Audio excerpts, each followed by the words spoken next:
a verdade é que saíron exemplos moi extremos, eu creo que xa directamente non saudables de opcións de dieta. Claro, non comer non pode ser unha opción. Claro, é que baixar de peso é algo que non é algo que vai a ser da noite para a mañá. É dicir, igual que ese aumento foi progresivo, porque non amanecimos así, senón que foi pouco a pouco, pois igual pouco a pouco hai que ir baixando de peso. Non hai atallos, non hai camiños rápidos, non hai... Todo iso que sone a milagre, vamos a escapar dai. Claro, pero algo que sona un pouco a camiño máis rápido agora, Héctor, son esas famosas inyeccións adelgazantes que están agora na conversa pública, non? De moita xente. Pois é unha desas. Témola aquí, unha delas, unha destas inyeccións adelgazantes que tanto están na conversa pública e dicir, bueno, pinchaste isto e xa está, non? Parece que xa de repente pois van desaparecer todos eses kilos de máis e, bueno, aí teñen pois esa parte positiva, esa parte negativa e hai que facelo sempre con cabeciña. Claro, pero como actúan estas inyeccións adelgazantes? Que nos estamos metendo no corpo? Pois mira, cando nos comemos, temos unha sensación que é primeiro a de fame, lóxicamente temos fame, bueno, pois vou picar algo a cociña ou vou sentarme a comer, non? E logo, unha vez que comemos, temos esa sensación de xa estou farto, non necesito nada máis, xa estou farto, xa non vou comer máis. Esas dúas sensacións é coa que xoga esta inyección adelgazante, é dicir, ten unha hormona, porque esa resposta de teño fame, esa resposta de xa estou farto, non como máis, vai mediado por unha hormona que se segrega no noso sangue, chega ao noso cerebro e envía esa sinal de xa non teño máis fame, xa estou co estómago cheo. E o que fai esta inyección adelgazante é xogar con esa hormona. Primeiro nivel no que afecta é inhibindo a sensación de fame, é dicir, elimina case por completo esa sensación de fame, non comes porque non tes fame, non tes sensación de necesito comer algo. E logo tamén xoga coa parte de esa sensación de saciedade que temos no cerebro, tamén xoga con ela, é dicir, mando esa sensación de saciedade antes para que cando comas menos cantidade. E logo tamén inflúe a nivel de vaciado gástrico, é dicir, nós cando comemos unha comida destas abundantes que leva horas facer a digestión, pois realmente a digestión é máis lenta e non sentimos fame. Sen embargo, se como unha cousiña así rápida, fais a digestión rápido e enseguida volvo a ter fame. O que fai é xogar tamén con esa digestión para que sexa máis lenta, entón teñamos a sensación de fame máis tarde. Claro, pero escoitándote parecen a panacea. Todo o mundo pode usar estas inyeccións adelgazantes. Claro, parecen unha cousa de, bueno, pois xa está, vou correndo á farmacia, que me dean eso e solucionado, xa non vou ter fame, xa vou solucionar todos os problemas. Primeiro, isto non é así, ou seja, realmente non son para todo o mundo, nin podemos ir á farmacia a pedilas porque son sempre con receita médica. Para quen están indicadas? Estarían indicadas, primeiro, porque isto naceu para persoas con diabetes, é dicir, para tratar diabetes tipo 2, empezou sendo, pois eso, realmente un fármaco antidiabético, pero logo descubriuse que tamén tiña outro efecto. Estarían indicadas para persoas que levan tempo tratando de perder peso, que xa fixeron, controlados cun nutricionista ou cun endocrino, xa fixeron varias dietas que non funcionaron, que non acaban de funcionar ben, ou que teñen unha obesidade moi importante e custalles moito baixar de peso. Para esas persoas era para que está indicado, non para unha persoa decir, bueno, sobranme aquí 5 kilos de cara ao verán, voume poñer fantástico ou fantástica. Non. Claro, porque isto ademais vai con receita médica, entendo, sempre, sempre, non é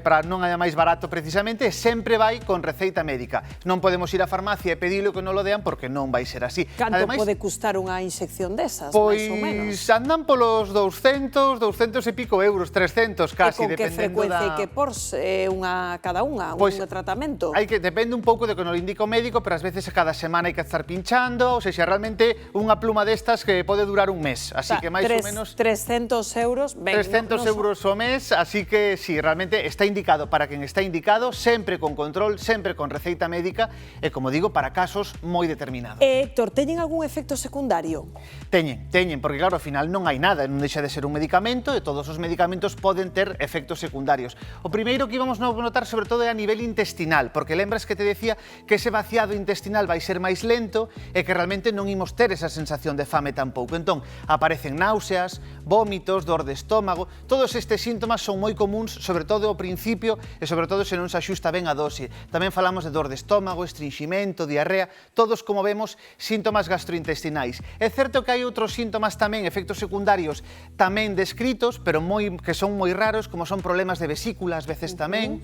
Ás veces tamén pode haber algún problema, parece que se está empezando a ver que pode haber algún problema de alteración na visión, e logo tamén estamos vendo o típico, se a baixada de peso é moi rápida, o que se chama a cara ao Ozempic. É dicir, claro, realmente, como a baixada de peso é tan pronunciada e tan rápida, pois ao final a cara vai quedando como moi chupadiña, como moi caída, porque realmente vaise notar que estás perdendo moito peso en moi pouco tempo. Iso non é o recomendable. Héctor, pode pasar un efecto rebote como acontece con outras dietas? Claro, é que ti pensa que cando te estás poñendo isto non notas fame, non sempre notas esa saciedade e o vaciamento do estómago é lento, que é o que falábamos ao principio. Se de repente deixas de poñer isto, que vai pasar? Que vas notar toda esa fame que non notabas antes, o estómago vais estar pedindo máis comida e ti non estabas acostumado a iso. Se non aprendiche a comer ben... Claro, iso que che iba a dicir, que ao final a clave é ter unha boa educación nutricional, A clave é, mentras estás co tratamento, vamos a reaprender a comer, vamos a aprender a comer ben, a ter en conta sempre isto que chamamos o plato de Harvard, no que realmente vemos como debería estar sempre dividido o noso plato, a metade de verduras e a outra metade, pois, un cuarto dividido entre hidratos de carbono e outro cuarto entre proteínas animais ou carnes ou pescados, vaya. Se non aprendemos a comer ben durante o proceso no que estamos co tratamento inxectable, ademais deso, tampouco non adquirimos novos hábitos de vida para levar unha vida menos sedentaria e máis activa, claro, en canto deixamos este tratamento, vai ver o efecto rebote. En poucos meses vemos que as persoas que non, digamos, adquiriron eses bons hábitos de vida, en poucos meses recuperan ese peso que perderon. Bueno, pois entendemos un pouquiño mellor como funcionan as famosas inseccións adelgazantes. Creo que temos algunha preguntiña de WhatsApp, a ver que nos consultades sobre este tema tan de actualidade. Son diabético, como podo pedir estas inseccións? Pola diabetes. Non sei. Era pola diabetes solo. No, imos a deixalo aí, a ver. Claro, sí é certo que estas inyeccións están indicadas para diabetes, pero para diabetes tipo 2, claro, non para 1. Pero para a xente diabética son tan caras estas inyeccións? Porque claro, verá quen as necesite por a diabetes. Claro, nese caso non. Nese caso, se para unha persoa que ten diabetes e se lle indican estas inyeccións, pois entón sí que estarían subvencionadas igual que o resto das insulinas. Pero claro, para unha persoa que é directamente para perder peso, polo momento, porque parece que próximamente poderían estar subvencionadas, pero polo momento, como decíamos, non están subvencionadas.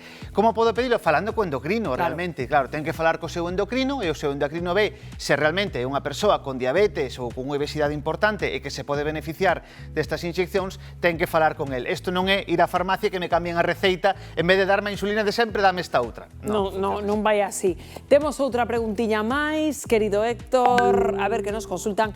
Teñolle medo ás agullas, non existe isto en pastilla? Claro, porque falamos de inyeccións porque isto sí, claro, hai que pinchalo na barriga. Onde se pincha? Claro, hai que coller aquí un trociño aos lados do embigo, collemos un trociño aí de pel e directamente pinchamos, apretamos, claro, leva unha agulla, é moi finiña, pero leva unha agulla. En pastilla existe, pero que pasa? Que é menos coñecido, por qué? Porque é menos eficaz. Entón, claro, si é certo que isto é moi eficaz, en pastillas, polo momento, estás investigando para que sexan máis eficaces as pastillas, así que próximamente haberá algún tratamento seguro en pastillas máis eficaz co que temos agora. Pero si existe, pero é un pouquiño menos eficaz. Bueno, pois creo que temos unha última preguntiña máis para ti, Héctor.